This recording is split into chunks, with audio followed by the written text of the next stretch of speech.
Thanks very much for sending your video through. A video of you on the golf course is far better than on the practice fairway or just even swinging in the backyard. So this is going to give us some really good ideas and actually seeing what happens to you on the golf course. So I'm just going to play it in speed and just make some comments as I go along. If I can move that down there, even better. Here we go.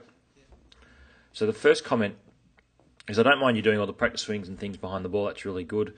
The really big thing here that stands out is that your walk to the ball seems to be quite long.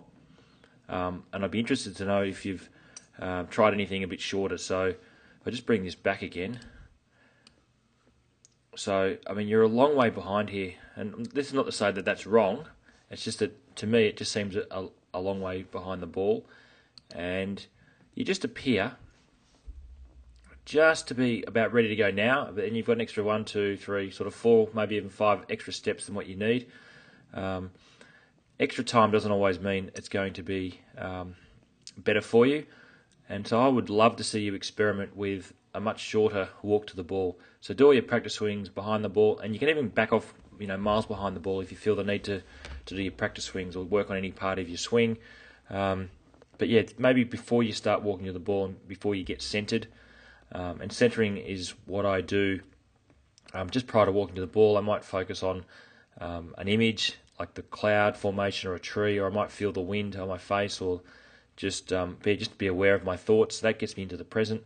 And then just prior to that, I start singing or counting and then walking into the ball. And I think as you get better and better, you don't need such a long walk to the ball. And the reason I say that is that you have more areas for it to go wrong. So you've got more time for bad thoughts to creep in, and it's just harder to maintain this automatic for a longer period of time. You don't need a lot of time to get automatic, but see where you started that swing, and even around about this point here, I think would be a much better place for you to start. If that doesn't work for you, and that feels completely awkward and unnatural and horrible, then you can throw it away. But I would like you to experiment and get back to me on what you think is the ideal situation. I've also noticed, I'm not sure if you've picked this up or anyone else has picked this up before, and it might even just be the video, and it could have just been a quick little bit of a fault in the video, but when you actually go to hit the ball, when you hit the ball, and I'm going to see if I can stop it right at the time, but it looks like you hit the ground first. There's a bit of it could be a shadow, and I could be completely wrong here. And also it doesn't look like you've teed it up too high, so that might be the battle. So I'm just trying to look here as I'm speaking, but the ball is teed up. It looks like, but it just looks very low. But it looks like there's a little puff of dirt. Now, correct me if I'm wrong. If I've completely stuffed you up there and found something there that's not there, then I apologise. But you could try teeing the ball a little bit higher. It is a driver by the looks of it, but if you have hit the ground there, that's not ideal. And if you are, you can practice teeing the ball up, or just putting a tee in the ground and just getting good at clipping the top of the tee. One of the training aids that I have designed, the Shuggy, is ideal for this at home. You can just make swings and swing freely, and you really just want to come through on a good angle of attack, so you're not striking the ground or coming in too high, so hitting the ball too low, or even topping it. So that's just a little thing there that I've noticed. I just want to watch it again just to make sure I'm not losing the plot here. Yeah, I'm pretty certain, it looks like anyway, that you've just brushed the ground there. Now, you might not even be aware of it. Guys that practice a lot on driving ranges often hit the ball fat, and they don't realise it because the club bounces off the grass mats or the synthetic grass mats, and then hits the ball, and they don't really know. But that's just something that I'd be aware of. But the big thing that I really wanted to talk to you about here, and I'm just going to be open and honest, and hopefully I'm not going to bruise any ego here, I don't think you're that kind of guy, man. So don't worry too much. But it's just I'd like to see you with your game. You look what I would call safe, and it looks like you're trying to do everything correctly. You're looking like you're trying to walk in, doing the right thing, and that you're lacking a little bit of flair, and that's okay, because golf for many of us is a very serious sport, and we want to play well, and shooting good scores is important. So what I recommend is for you to just vary it up a little bit. And a great way to vary it up is try and hit some shots. You're obviously a great player. I can't really fault your swing. You've got a free-flowing action. I like your action. for the most part, look, I'm not going to pick it apart and worry about your stance or your grip or anything like that. I like the way you start the swing; it's good. I like the way you finish your swing, and it really does look like you're throwing the club. But by ramping it up and really changing things up, hit some different shots. So in practice, you can hit big cuts and low draws, and low cuts and high draws.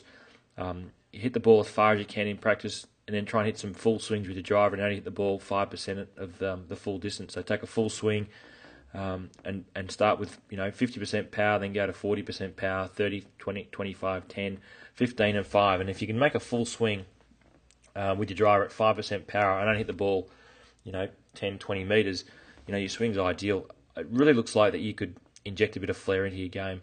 I'm not expecting you to go out and play like, say, Bubba Watson or even Phil Mickelson and try all sorts of weird and wonderful shots, but just bring a little bit of flair, creativity to your shot making. You'll really find that makes the game interesting for you. Your subconscious will enjoy it. That's what it's there designed to do, is hit shots and play the game. I'd love to hear your feedback if you can do that.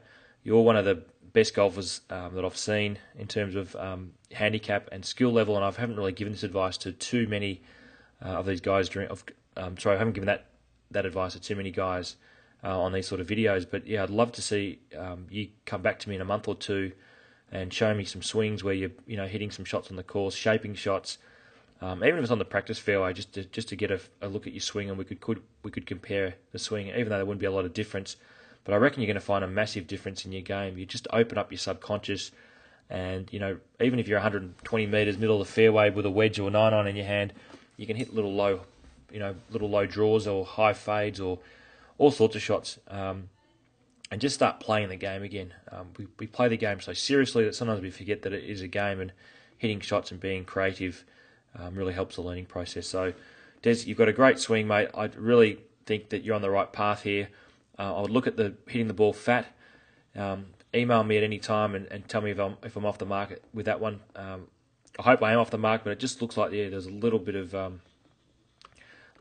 striking the ground first, the big ball, earth before the little white ball.